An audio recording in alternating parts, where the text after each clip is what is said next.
ایک چھوٹا سا پرسکون گاؤں تھا۔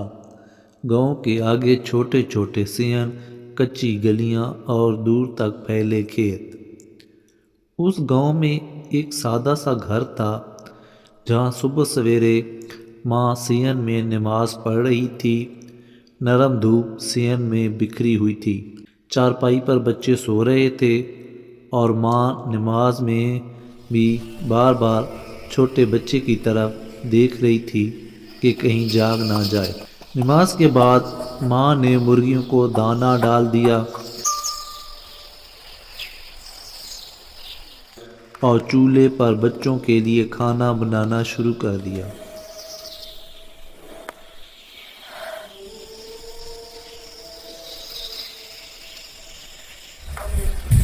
کھانا کھانے کے بعد بچے کھیلنے لگ گئے۔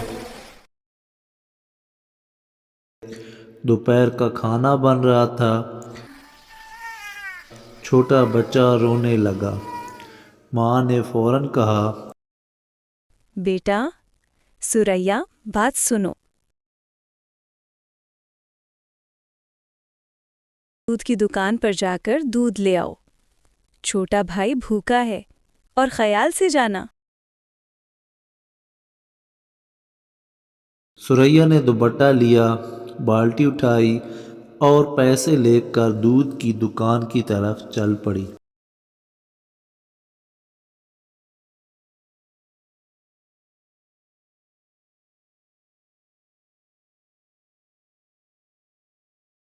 راستے میں وہ ادھر ادھر دیکھتی، آہستہ آہستہ چلتی، بالٹی گھماتی دکان پر پہنچی اور دکاندار سے دودھ دینے کو کہا۔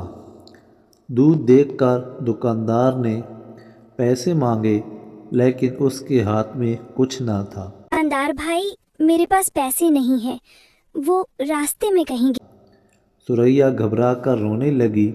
تبھی ایک لڑکا احمد جو اپنی کاپی لینے آیا تھا فوراً بولا، تم دودھ لے جاؤ، میں پیسے دے دیتا ہوں، میرا رب مجھے اور دے دے گا۔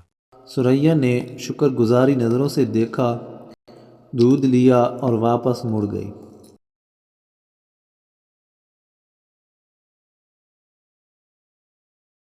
راستے میں اچانک اسے وہی پیسے مل گئے۔ اس نے فوراً پیسے اٹھائے اور دکان کی طرف دوڑی۔ احمد ابھی وہی کھڑا تھا۔ سریا نے مسکراتے ہوئے کہا، بھائی، یہ آپ کے پیسے ہیں، مجھے مل گئے تھے۔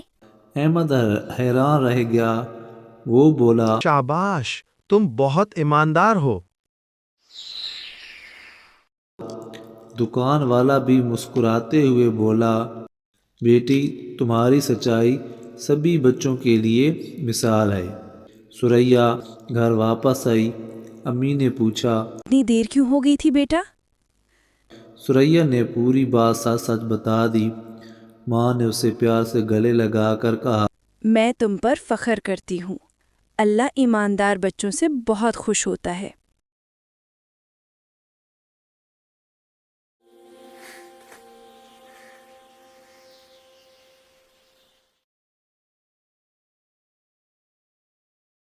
چھوٹا بچہ دودھ پینے لگا۔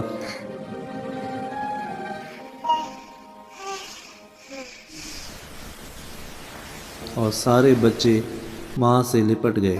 گھر میں محبت، سکون اور خوشی پھیل گئی۔